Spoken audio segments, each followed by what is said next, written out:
आपका बहुत शुक्रिया। आगे बढ़ते बात अब दिल्ली एनसीआर की कर लेते हैं, क्योंकि दिल्ली एनसीआर में प्रदूषण का कहर लगातार जारी है। ठंड के साथ जहरीली हो रही दिल्ली एनसीआर की हवा और कई इलाकों में AQI 300 के पार पहुंच चुका है। खराब श्रेणी में हवा की गुणवत्ता है, स्मोक की चादर छाई हुई है। बढ़ते प्रदूषण से लोगों को सांस लेने में काफी परेशानी भी हो रही है। तो AQI का लेवल कई इलाकों में 300 के पार, 400 के पार पहुंच चुका है, जो ये बताता है कि स्थिति बेहद ही ज्यादा पॉल्यूशन को लेकर खराब हो रही है। और जैसे जैसे ठंड की शुरुआत हो रही है, ठंड नजदीक आ रही है, वैसे वैसे स्थिति और भी ज्यादा भयावह दिल्ली एनसीआर की नजर आ रही है। खराब श्रेणी में हवा इस वक्त नजर आ रही है दिल्ली एनसीआर की, और पॉल्यूशन की एक मोटी चादर बिछी हुई सुबह सुबह नजर आती है, जो लोगों की सेहत पर सीधे तौर पर इस वक्त असर डालती हुई नजर आ रही है। यानी कि गैस चैम्बर में इस वक्त दिल्ली एनसीआर तब्दील हो चुकी है और ऐसे में लोगों को भारी परेशानी हो रही है। हालांकि देखिए, जो एहतियातन तौर पर जो तमाम बड़ी बातें कही गई थी कि कदम उठाए जाएंगे, लोगों को इस बार पॉल्यूशन से जूझना नहीं पड़ेगा, लेकिन हर बार की तरह इस बार भी जो तमाम दावे वादे हैं वो हवाई ही साबित हुए हैं। हालांकि देखिए, हमें आप तस्वीर दिखा रहे थे कि पानी का छिड़काव अब जरूर हो रहा है, यानी कि जब स्थिति बहुत ज्यादा खराब होने लगी, जब सवाल उठने लगे, इसके बाद अब पानी का छिड़काव जरूर किया जा रहा है, लेकिन ये भी इस वक्त बेअसर होता हुआ नजर आ रहा है, क्योंकि AQI का जो लेवल है वो 400 के पार पहुंच चुका है। यानी कि बेहद ही खराब श्रेणी में इस वक्त दिल्ली की आबोहवा है। हमारे साथ ग्राउंड जीरो से हमारी संवाददाता जुड़ चुके हैं, दिल्ली से आरजू सेठ लाइव जुड़ चुकी हैं और गाजियाबाद से अनिल चौधरी जुड़े हुए हैं। सबसे पहले आरजू, मैं आपके पास आऊंगी, क्योंकि दिल्ली की स्थिति बेहद ही चिंताजनक इस वक्त बनी हुई है। आज के क्या हालात है, क्या IQ है आज का? माफी चाहूंगी, आज का AQI क्या है आज? जी बिल्कुल, देखिए अगर बात करेंगे तो लगातार जो हवा है वो जहरीली हो रखी है दिल्ली की, और इसी के साथ ही अगर हम AQI की बात करेंगे तो आज दिल्ली का AQI जो है, ओवरऑल AQI वो 360 दर्ज किया गया है। इसी के साथ ही जो आसपास के इलाके हैं जहां मैं मौजूद हूँ, सेंट्रल दिल्ली के, यहाँ पर AQI जो है वो 390 के करीब दर्ज किया गया है। कई इलाके हैं जहां पे ट्रैफिक कंजेशन ज्यादा रहता है, वेहिकुलर मूवमेंट ज्यादा रहता है, वहां पर AQI जो है वो 400 के पार दर्ज किया जा रहा है, यानी कि सीवियर कैटेगरी में दर्ज किया जा रहा है। और इससे अंदाजा लगाया जा सकता है कि जब सीवियर कैटेगरी में AQI होता है तो किस तरीके से गंभीर बीमारियों के आसार जो है वो बन जाते हैं, लोगों को काफी ज्यादा दिक्कतों का सामना जो है वो करना पड़ता है। ऐसे में जो लोग हैं, कहीं ना कहीं हमने उनसे बात भी की है, हम लोगों से मिले भी हैं, और लोग जो है वो मास्क का इस्तेमाल कर रहे हैं, बाहर निकलना अवॉइड कर रहे हैं। लेकिन देखिए, ये कोई सॉल्यूशन नहीं है, क्योंकि लोगों को बाहर निकलना ही पड़ेगा, काम के लिए जाना ही पड़ेगा, और ऐसे में आखिर सरकार क्या कुछ कर सकती है, इस पे फोकस करने की बात है। क्योंकि अभी फिलहाल बात करेंगे तो ग्रैब की स्टेज 3 को लागू कर दिया गया है, यानी कि जो अननेसेसरी कंस्ट्रक्शन वर्क है उस पर रोक लगी हुई है, माइनिंग पर रोक है, कुछ इंडस्ट्रियल एक्टिविटीज है जिन पर रोक लगाई गई है।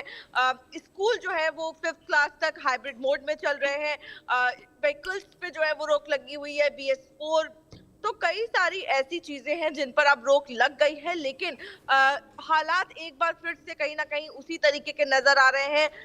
वाटर स्प्रिंकलर्स का इस्तेमाल किया जा रहा है, लेकिन परमानेंट सॉल्यूशन जो है वो कहीं ना कहीं खोजने की जरूरत है। आज भी मर्जिंदर सिंह सिरसा जो है वो विजिट करेंगे द्वारका के एरिया में, और कहीं ना कहीं जो सैनिटेशन का वर्क है, जो क्लीनिंग का वर्क है, उस पर जो है वो इंस्पेक्शन जो है वो आज करने वाले हैं। बीते दिनों भी उन्होंने बसंत कुंज में इंस्पेक्शन किया था, और तब उन्होंने कहा था कि लगातार दिल्ली की अगर बात करेंगे तो डस्ट और कंस्ट्रक्शन, ये दो चीजें काफी ज्यादा जो प्रदूषण है दिल्ली का उसमें योगदान देती है, और इनको कहीं ना कहीं ठीक करने की जरूरत है। सरकार काम कर रही है और आगे भी इसको लेकर काम किया जाएगा। जी ठीक है, ये आपने राहत की खबर बताई कि कहीं ना कहीं अब जमीनी स्तर पर जो कदम उठाए जा रहे हैं, यानी कि जो बातें कही गई थी, जो दावा किया गया था, वो अब होता हुआ नजर आ रहा है। आप बने रहिए, आपके पास वापस लौटूंगी। अनिल हमारे साथ गाजियाबाद से बने हुए हैं। अनिल, मैं आपके पीछे जो तस्वीर देख पा रही हूँ, धुंध वहां पर नजर आ रही है, क्या है आज वहां पर वायु गुणवत्ता? बदलाव हुआ है, लगातार का एहसास लोग कर रहे हैं।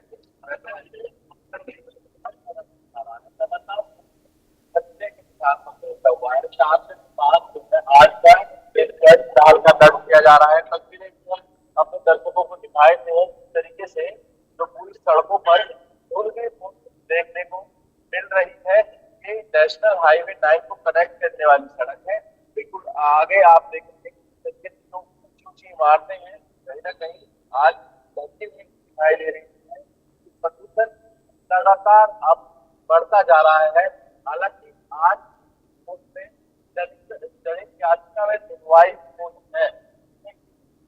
पहले हरियाणा और पंजाब सरकार जो है उससे हलफनामा मांगा गया था। जिस तरीके से पराली वहां जलाए जा रहे हैं उसका असर लोग मान रहे हैं, तो इसको लेकर वोट लेने के माना था। तो आज सुनवाई के बाद कहीं ना कहीं एक्शन भी लिया जा सकता है। तो लगातार जो है पोल्यूशन बढ़ रहा है।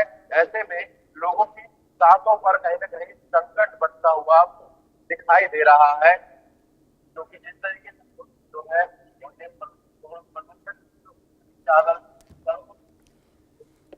ठीक है, बहुत ही भयावह स्थिति गाजियाबाद की भी बनी हुई है अनिल, और लोग काफी परेशान नजर आ रहे हैं। अब आरजू, क्योंकि अगर हम दिल्ली की बात करते हैं तो देखिए राहत मिलने की बजाय लगातार वहां पर AQI का जो लेवल है वो बढ़ता हुआ नजर आ रहा है, और नतीजा ये कि दिनों दिन मरीजों की संख्या भी बढ़ती हुई नजर आ रही है। और खास करके अभी देखिए, अब अगर हम एक हफ्ते की बात करते हैं तो सबसे ज्यादा जो मरीज सामने आए हैं जिन्हें काफी गले में परेशानी हो रही है, आंखों में काफी उनको अलग अलग तरह से परेशानी सामने आ रही है। यानी कि अगर स्थिति अगर हम बात करते हैं दिल्ली NCR की, वाकई में चिंताजनक बनी हुई है। लेकिन ऐसे में क्या और कदम उठाए जा रहे ताकि जो पॉल्यूशन को लेकर अभी भयावह नजारा देखने को मिल रहा है उसमें बहुत जल्द कमी नजर आए? जी बिल्कुल, देखिए आपने बिल्कुल ठीक कहा। जिस तरीके से प्रदूषण का लेवल बढ़ रहा है, साथ ही जो इससे तकलीफें हैं लोगों को वो भी बढ़ती जा रही है। अगर हम बात करेंगे तो स्पेशली जो बच्चे हैं और जो बुजुर्ग हैं, बुजुर्गों की बात करेंगे तो जैसे ही वो बाहर निकल रहे हैं उनको सांस लेने में प्रॉब्लम जो है वो महसूस होती है, क्योंकि इस तरीके की दम घोटू हवा जो है अब वो महसूस हो रही है। और जिसके बाद कई सारी रेस्पिरेटरी प्रॉब्लम्स यानी कि सांस से रिलेटेड जो बीमारियां हैं अब वो लोगों को हो रही हैं, और इसके बाद काफी ज्यादा मरीजों की संख्या भी हॉस्पिटल में बढ़ गई है। और साथ ही अगर बात करेंगे कि आखिर सरकार की तरफ से क्या कुछ किया जा रहा है, देखिए क्लाउड सीडिंग का अटेम्प्ट जो है वो किया गया था, क्योंकि अक्सर हमने देखा है बारिश एक ऐसा समाधान है, टेम्परेरी समाधान बोले, कि जिससे हर बार राहत मिलती है, चाहे वो नेचुरली, क्योंकि अभी तक हमने देखा जब भी परेशानी आई है कहीं ना कहीं कुदरत ने ये राहत जो है वो दिल्ली वालों को दी है, और हल्की बारिश के बाद सुधार जो है वो देखने को मिलता है। लेकिन अगर अभी की बात करेंगे तो अभी तक बारिश भी नहीं हुई है। क्लाउड सीडिंग का अटेम्प्ट किया गया, आर्टिफिशियल रेन का अटेम्प्ट किया गया, लेकिन वो ट्रायल भी कुछ सक्सेसफुल नहीं रहा है। आगे भी ट्रायल की बात कही गई है आफ्टर फेवरेबल कंडीशन। आगे और अगर बात करेंगे तो कहीं ना कहीं डस्ट को कंट्रोल करने की बात जो है वो कही गई है। तो देखना होगा आखिर किस तरीके से इन सभी चीजों को लेकर सरकार जो है वो काम करती है, क्योंकि अभी तक अगर बात करेंगे तो फिलहाल ऐसी कोई भी ठोस चीज जो है वो रणनीति जो है वो निकल कर नहीं आई है जिससे ये कहा जा सके कि ये पॉल्यूशन का कोई परमानेंट सॉल्यूशन जो है वो ढूंढ सकते हैं। जी, लेकिन क्या आरजू, क्या इसे लेकर कोई अलग प्लानिंग हो, क्या रणनीति तैयार की जा रही है, या फिर सभी के सभी हाथ धरकर बैठे हुए हैं, इंतजार हो रहा है नेचुरल बारिश होगी इसके बाद तमाम चीजें अपने आप ही सही हो जाएगी? क्या कोई अलग कदम उठाने की कोशिश हो रही है दिल्ली सरकार और प्रशासन की तरफ से? जी देखिए, अगर दिल्ली सरकार की बात करें तो उनका ये कहना है कि सरकार जो है वो प्रयास कर रही है। इसी के साथ ही अगर हम बात करेंगे तो लगातार मनजिंदर सिरसा जो है वो ग्राउंड पर मौजूद है, और उनका ये कहना है कि कोई कुछ महीनों की बात नहीं है, बल्कि कहीं ना कहीं इस पूरे मामले को लेकर राजनीति भी देखने को मिली है। और उन्होंने ये कहा है कि कांग्रेस और आम आदमी पार्टी की देन है, जिन्होंने इतने साल तक दिल्ली में रहकर ये प्रदूषण जो है वो दिल्ली वालों को दिया है। हमारी सरकार को आए हुए 7 महीने हुए हैं, और लगातार हम प्रयास कर रहे हैं कि कितनी जल्दी हम इस चीज से लोगों को राहत जो है वो दे सके। फिलहाल अगर बात करेंगे क्लाउड सीडिंग का अटेम्प्ट किया गया, वहीं अगर हम बात करेंगे तो अभी भी जो जो फील्ड विजिट जो है वो की जा रही है, ताकि जो कंस्ट्रक्शन का वर्क है, जो डस्ट से होने वाला जो प्रदूषण है कहीं ना कहीं, क्योंकि देखिए ये भी कहा गया है कि जो डस्ट होती है वो सर्दियों में स्मॉग जो है वो बन जाती है, तो कहीं ना कहीं डस्ट पार्टिकल्स को सेटल करना बहुत जरूरी होता है। कंस्ट्रक्शन की एक्टिविटीज पे कहीं ना कहीं रोक लगाने की बहुत ज्यादा जरूरत है। कुछ ऐसी चीजें हैं जिन पे सरकार काम कर रही है, लेकिन इसी के साथ ही जो ठोस कदम है वो कहीं ना कहीं उठाने की जरूरत है। जी, यानी कि आरजू, हमेशा की तरह जो आरोप मढ़ा जा रहा है एक दूसरे पर, वही काम अभी भी जारी है। अब अनिल का रुख करूंगी। अनिल, क्योंकि देखिए आपने बताया कि वहां पर स्थिति बहुत ही ज्यादा देखिए खराब होती भी नजर आ रही है, लेकिन क्या वहां पर अभी प्रशासन की सख्ती बढ़ी है या फिर जो हालात पहले थे अभी भी वही नजर आ रहे हैं? इलाकों के पास पहुंचा कुछ इलाकों का, जैसे कि दिल्ली से सटा हुआ इलाका लोनी का है, वहां पर 450 तक जो है जहाज दर्ज किया गया और उसके बाद से लगातार शासन प्रशासन की कवायद कर दी गई है। कवायद बताए थे कि ट्रैप जब लागू किए जाते हैं तो जो पानी का जो छिड़काव है वो ठीक है, लगातार अलग अलग इलाकों में किया जाता है। ठीक है अनिल, यानी कि देखिए लापरवाही हर स्तर पर जारी है और इसका नतीजा ये है कि अब लोग वहां पर काफी परेशान नजर आ रहे हैं। बहुत शुक्रिया अनिल तमाम जानकारी देने के लिए।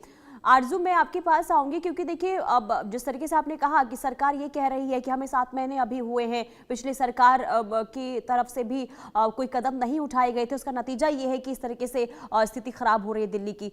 लेकिन आखिर कब तक ऐसे ही आरोप मढ़ने का काम चलता रहेगा एक दूसरे पर? जी बिल्कुल। और देखिए दिल्ली वाले भी यही सवाल जो है वो उठा रहे हैं कि आखिर सरकारें आएंगी, सरकारें बदल रही हैं, लेकिन उनके लिए जो इशू है पॉल्यूशन का वो हर साल एक ही रहता है। और इस बार हमने देखा कि किस तरीके से जो लोग हैं, जो जनता है, वो इंडिया गेट पहुंची और उन्होंने इसको लेकर प्रदर्शन भी किया है। देखिए अगर हम बात करेंगे तो अब जो नजर आ रहा है वो एक स्टेट की प्रॉब्लम ये नहीं रह गई है, सिर्फ दिल्ली की ये प्रॉब्लम नहीं है, बल्कि जो और भी स्टेट्स है वहां पर भी जो वायु प्रदूषण है वो फैलता हुआ नजर आ रहा है।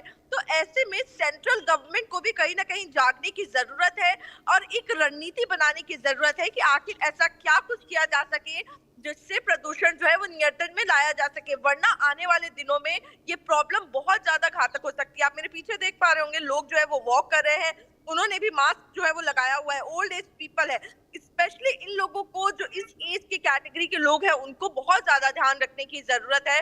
और बहुत सारे ऐसे जो बुजुर्ग लोग हैं उन्होंने बाहर तक निकलना बंद कर दिया है। तो ऐसे में जो कहीं ना कहीं जो सरकार है उसको बेहद ज्यादा इस पर ध्यान देने की जरूरत है। राजनीति से हटकर कोई एक सॉल्यूशन ड्रिवन जो चीज है वो लेकर आने की जरूरत है, ताकि प्रदूषण को नियंत्रण में लाया जा सके। जी ठीक है आरजू, बहुत शुक्रिया तमाम जानकारी देने के लिए। अब देखते हैं क्या कोशिशें अब सरकार और प्रशासन की तरफ से आने वाले दिनों में देखने को मिलती है।